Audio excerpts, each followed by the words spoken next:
ಅದಕ್ಕೆ ಅವರು ಈ ಹೆಣ್ಮಕ್ಳ ಬಗ್ಗೆ ಮಾತಾಡಿದ್ದನ್ನು ಮೊದಲು ಹೇಳಿ ಅಂಥರದ ವಿಷಯ ಚರ್ಚೆ ಮಾಡೋಣ. ಅದನ್ನು ಮೊದಲದಾಗೆ ಅವರೊಂದು ಮಾತು ಹೇಳ್ತಾ ಇದ್ದಾರೆ, ಗ್ರಾಮೀಣ ಭಾಗದಲ್ಲಿ ಮಹಿಳೆಯರು ಬೆಳಗ್ಗೆ ಬೇಗ ಎಚ್ಚರಗೊಳ್ಳುತ್ತಾರೆ, ದಣಿವರಿಯದೆ ಮನೆಯ ಎಲ್ಲ ಜವಾಬ್ದಾರಿ ನಿರ್ವಹಿಸುತ್ತಾರೆ, ಆದರೆ ತಮ್ಮ ಆರೋಗ್ಯವನ್ನೇ ಕಡೆಗಣಿಸುತ್ತಾರೆ. ಸತ್ಯವಾದ ಮಾತನ್ನು ಮಾತಾಡಿದರು. ವಿಶೇಷವಾಗಿ ಶಹರಗಳಲ್ಲೂ ಹಂಗದ, ಕೆಳ ವರ್ಗದ ಬಡತನದ ಕುಟುಂಬಗಳ ಪರಿಸ್ಥಿತಿ ಹಾಗದ. ಒಂದು ಮುಂಜಾನೆಯಿಂದ ರಾತ್ರಿ ಮಲಗುವರೆಗೆ 10:30 11 ಆಗ್ತದೆ, 12 ಆಗ್ತದ್ರು, ನಿರಂತರವಾಗಿ ಹೆಣ್ಮಕ್ಳು ಕೆಲಸ ಮಾಡ್ತಾನೆ ಇರ್ತಾರೆ.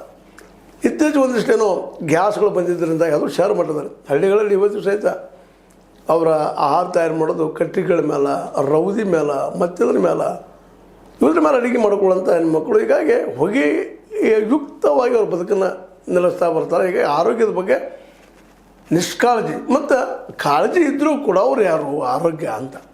ಆಹಾರ ನಾವು ದುಡಿದಾಗ ಮಾಡಿದಾಗ ಸಿಗುವಂಥದ್ದು, ಅದರಲ್ಲೂ ಬಹಳಷ್ಟು ಕುಟುಂಬಗಳಲ್ಲಿ ಸಾರಾಯಿ ಹಾವಳಿಯಿಂದಾಗಿ ಅನೇಕ ಕುಟುಂಬಗಳು ಬೀದಿ ಸಹಿತ ನಾವು ಸಾಕಷ್ಟು ಚರ್ಚೆ ಮಾಡಿದ್ದೀವಿ. ಹೀಗಾಗಿ ಅವ್ರು ತಮ್ಮ ಆರೋಗ್ಯದ ಬಗ್ಗೆ ಕಡೆಗಣಿಸೋ ಪ್ರಶ್ನೆ ಇಲ್ಲ. ನಾವೇನಾದ್ರು ತೋರಿಸ್ಬೇಕು ಅನ್ಸೋ ಶಕ್ತಿ ಇಲ್ಲ. ಇದು ನಾವು ಒಪ್ಕೊಳ್ಳೇಬೇಕಾಗ್ತದೆ. ಅಡ್ಡಿ ಇಲ್ಲ, ಅದ್ರ ಬಗ್ಗೆ ಕಾಳಜಿ ತೋರಿಸ್ತಾ ಇದ್ದಾರೆ. ಅದರ ಜೊತೆಗೆ ಇನ್ನಷ್ಟು ಮುಂದುವರೆದು ಮಾತಾಡ್ತಾರೆ. ನಗರ ಪ್ರದೇಶಗಳಲ್ಲಿ ಮಹಿಳೆಯರು ಸಾಕಷ್ಟು ಪ್ರಗತಿ ಸಾಧಿಸಿದ್ದರು. ನಗರ ಪ್ರದೇಶದಲ್ಲಿ ಮಹಿಳೆಯರು ಸಾಕಷ್ಟು ಪ್ರಗತಿ ಸಾಧಿಸಿದ್ದಾರೆ, ಇಲ್ಲ ಅಂತಲ್ಲ. ಆದರೆ ಕೆಲವು ಜನರನ್ನು ನಾವು ಮರಿಬಾರ್ದಿಲ್ಲ.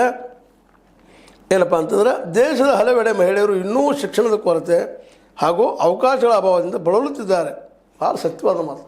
ಭಾಳಷ್ಟು ಜನ ಅಲ್ಲ, ಮ್ಯಾಕ್ಸಿಮಮ್ ಜನ ಅಂದರೆ ಇನ್ನೂ ಸೇರಿಸ್ತಾರೆ ಅದಕ್ಕೆ. ಅಷ್ಟು ಜನ ಇವತ್ತು ಒದ್ದಾಡ್ತಾ ಇದ್ದಾರೆ.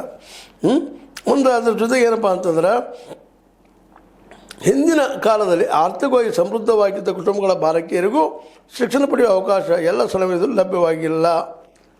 ಒಂದು ಮಾತು ಹೇಳ್ತಾರೆ, ಆರ್ಥಿಕವಾಗಿ ಪರಿಸ್ಥಿತಿಯೂ ಸಹಿತ ಕೆಲವು ಹೆಣ್ಮಕ್ಳು ಕಲಿಸಿಲ್ಲ.